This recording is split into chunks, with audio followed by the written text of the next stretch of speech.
Commissioner اور chairman تعلیمی board Dera Ghazi Khan doctor ناصر محمود بشیر نے میٹرک سالانہ امتحانات 2024 کے پوزیشن ہولڈرز کا اعلان کرتے ہوئے بتایا کہ Faiz Aam science girls secondary school Karamdad Qureshi ضلع مظفر گڑھ کی ماریہ بنت عبد الرحمان شاہ نے 1200 میں سے 1187 نمبر حاصل کر کے پہلی پوزیشن حاصل کی۔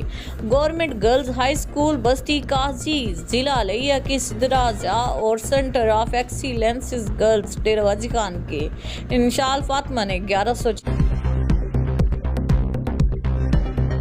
ڈپٹی کمشنر مارشل عثمان لکی زیر صدارت محرم الحرام انتظامات بارے اہم اجلاس منعقد ہوا۔ اجلاس میں ڈی سی غلام مصطفیٰ، پی اے محمد Asad Chandia, S S Timur عثمان، زاہد اقبال، اظہر طارق بٹو، سی ای اوز مسرت عباس، جواد الحسن گوندل، ڈپٹی ڈائریکٹر ڈیولپمنٹ امیر مسلم،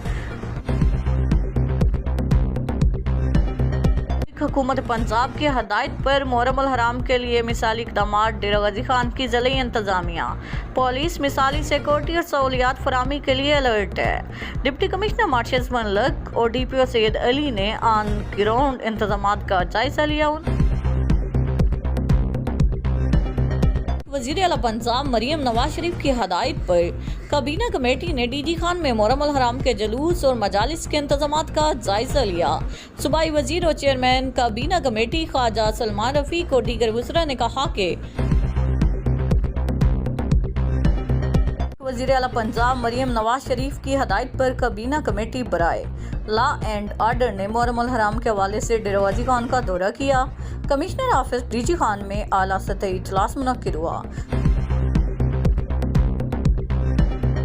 ڈیرہ غازی خان تعلیمی بورڈ نے میٹرک سالانہ امتحانات 2024 کے نتائج کا اعلان کر دیا ہے۔ نتائج کا اعلان اور پوزیشن ہولڈرز میں انعامات تقسیم کی تقریب آرٹس کونسل ڈیرہ غازی خان میں منعقد ہوئی۔ ایڈیشنل کمشنر فخر الاسلام ڈوگر نے میٹرک نتائج کا اعلان کیا، پوزیشن ہولڈرز میں انعامات تقسیم کی۔